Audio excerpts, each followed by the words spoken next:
वडोदरा शहर को बाढ़ से बचाने के लिए एक्शन प्लान तैयार करने के लिए आज प्रेजेंटेशन की पेशकश की गई थी।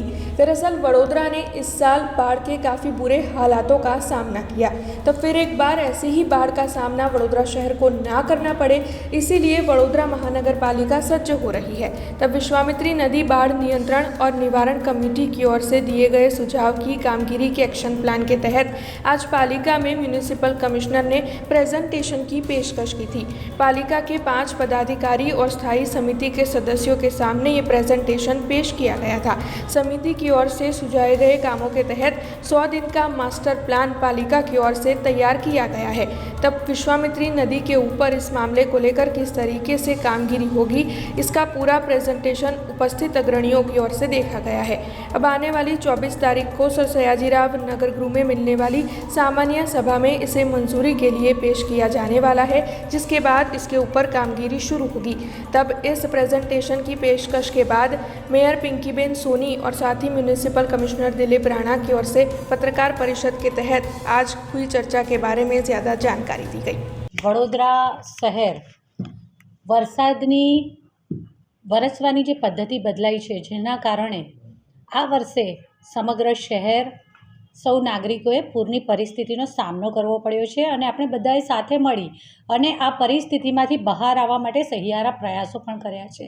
ત્યારે હવે વડોદરા મહાનગરપાલિકાએ આ પૂર નિયંત્રણ માટે વિશ્વામિત્રી નદીના પૂર નિયંત્રણની દિશામાં કામગીરી કરવા માટે એક એક્શન પ્લાન બનાવ્યો છે, જેના સંદર્ભે આજ રોજ વડોદરા મહાનગરપાલિકાની સમિતિના રૂમમાં એક પ્રેઝન્ટેશનનું આયોજન કરવામાં આવ્યું હતું, જેમાં વડોદરા શહેરમાંથી પસાર થતી પાવાગઢથી નીકળી સમગ્ર શહેરની મધ્યમાંથી પસાર થતી અને પિંગલવાડા સુધી જતી આપણી વિશ્વામિત્રી નદી સાથે સાથે વડોદરા શહેર અને તેની આસપાસના વિસ્તારમાં આવેલા નદી, નાળા, તળાવો અને આપણા વડોદરા શહેરને પાણી પૂરું પાડતા આજવા સરોવર હોય કે પછી પ્રતાપપુરા સરોવર હોય અને આ વિશ્વામિત્રીના કેચમેન્ટના જે વિસ્તાર છે, આ બધા વિસ્તારોમાંથી આવતા પાણીનું વ્યવસ્થાપન થાય અને પૂરના સમયે તેનું નિયંત્રણ પણ કરી શકીએ અને નિવારણ પણ કરી શકીએ, એ માટેનું આયોજન કરવામાં આવ્યું છે।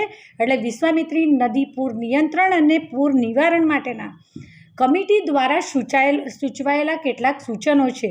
1 ફેબ્રુઆરી પછી આજવા સરોવરમાં ડ્રેજિંગનું કામ જે 130 દિવસ ચાલશે। આજવા સરોવર છે, આજવા સરોવરની આસપાસનો જે વિસ્તાર છે એનો એક એરિયા નક્કી કર્યો છે, જ્યાં ડ્રેજિંગ કરી અને 1 ફેબ્રુઆરી પછી એટલા માટે કે પાણીનું લેવલ આજવા સરોવરમાં ડાઉન જશે, જેના થકી આપણે આ ડ્રેજિંગની કામગીરી કરીશું, જેથી આજવા સરોવરમાં પણ પાણીના સંગ્રહની ક્ષમતા આપણે વધારી શકીશું। સાથે પ્રતાપપુરા ડ્રેજિંગની કામગીરી પણ હાથમાં લીધી છે અને આ ડ્રેજિંગની કામગીરી માટે લગભગ 11 જેટલી એજન્સીઓ દ્વારા 150 દિવસ આજવા સરોવર અને 150 દિવસમાં પ્રતાપપુરા સરોવરની આપણે ડ્રેજિંગની કામગીરી પૂર્ણ કરી શકીશું। સાથે વડોદરા શહેરમાં કુલ મુખ્ય 22 જેટલી કાંસો છે, આ કાંસોની પણ ક્લિનિંગ અને એની પણ ડિસિલ્ટિંગની કામગીરીને હાથ ધરવામાં આવશે।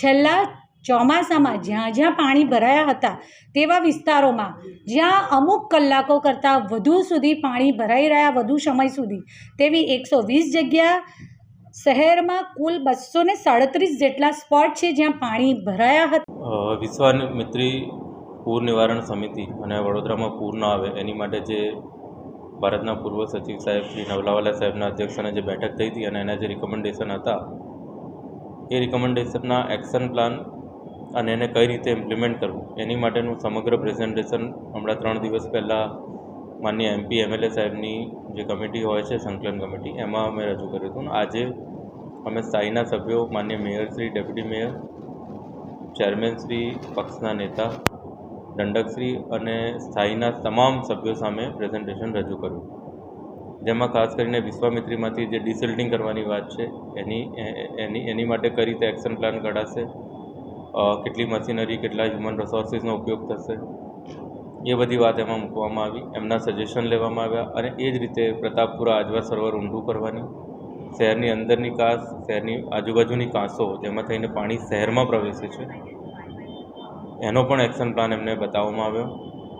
રેન વોટર હાર્વેસ્ટિંગ સ્ટ્રક્ચર, ભૂખીનું ઓલ્ટરનેટ જે કેનાલની વાત છે, ઉત્તર ઝોનમાં પાણી ઓછું ભરાય એની માટેની, એની બી પણ બધી વાતો અને બધું પ્રેઝન્ટેશન આજે સ્થાયીના સભ્યો સામે રજૂ કરવામાં આવ્યું અને એમના સજેશનો લેવામાં આવ્યા. એમાં જે મલ્ટી એજન્સીઝ જે છે, જેમાં વિશ્વામિત્રી જે સિટી એરિયામાં અને સિટી એરિયાની બહાર એ બંનેની વાત કરી. સિટી એરિયાની બહાર સિંચાઈ વિભાગ કરવાનું છે, સિટી એરિયાની અંદર કોર્પોરેશન કરવાનું છે. એ રીતે અમુક વસ્તુ ચેકડેમ ને બધું સિંચાઈ વિભાગ અને ધારો કે આજવાનું ડિસિલ્ટિંગ ને બધું કોર્પોરેશન કરવાનું છે. એટલે એ રીતે જે એજન્સી જે કામ કરે છે એ બધી વાત એમના સમક્ષ મૂકવામાં આવશે. અમારી ઘણી બધી એક્ટિવિટી ચાલી રહી છે. ધારો કે નેશનલ હાઈવે પર કાંસ બનાવવાનું ચાલુ રહ્યું છે.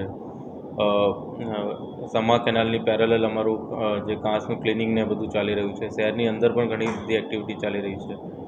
વિશ્વામિત્રી નદીમાં બી રેમ્પ બનાવવાનું ને એ બધું ચાલી રહ્યું છે. જેટલી કાંસો ટીમ્બીની કાંસ હોય, અણકોલની કાંસ હોય કે બાંકો કાંસ હોય, એ વિશ્વામિત્રી તરફ પાણી લઈ જાય છે અથવા જાંબુઆ તરફ લઈ જાય છે. એને ડીપનિંગની કામગીરીના સર્વે ને આ તે બધું થઈ ગયું છે.